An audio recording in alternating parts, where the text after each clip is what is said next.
Hey, it's Mike over at fishyourassoff.com, and today what we're going to talk about is I'm basically going to give a critique, I guess you'd say, the good and the bad about these Ascend kayaks. So I have two Ascend kayaks that I use when I'm a kayak fishing guide.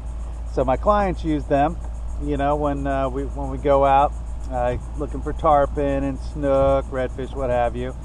And I just want to explain the difference between the two, because there's a big difference between these two different kayaks. So let's go ahead and look at them. All right, so this is the Ascend 128T. Got a lot of room on it. You see here, I'm out here fishing today looking for some tarpon. So I got my bubbler with some little finger mullet in it. Got a couple of those little guys left, if you can see them. So you got cast nets, you got to have your life preserver. There's a huge storage space under here. I mean huge.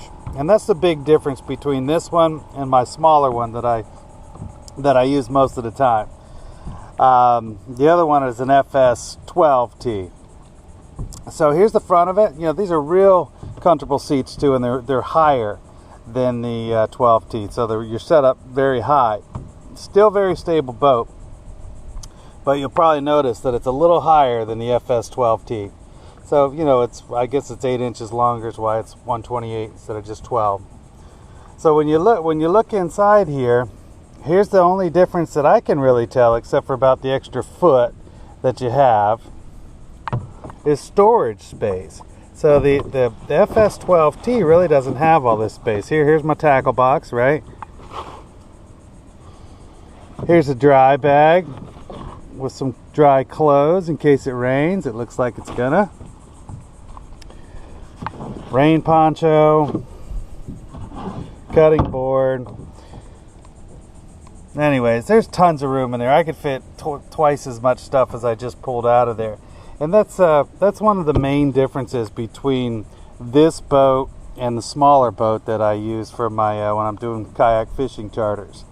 So this one's just as stable, probably a little more so. It's a little bit heavier too. It was a little more expensive. This one I think was about $800, whereas the other one was $550, the FS12T. I really don't have any complaints though. I got to tell you, they're a great boat. You got your dry box, you got your paddle, you got all your different pliers and fish hook taker outers and such. I'm telling you, this is a really good boat. I hear a lot of people, kind of talking down about the Ascend brand. I think it's great. I mean, what do you need? If you're fishing inshore like I do, you need a paddle, you need something that floats, and you need something that can store your stuff. So I mean, to me, it's a perfect boat, because some of these other boats are a couple $1,000s.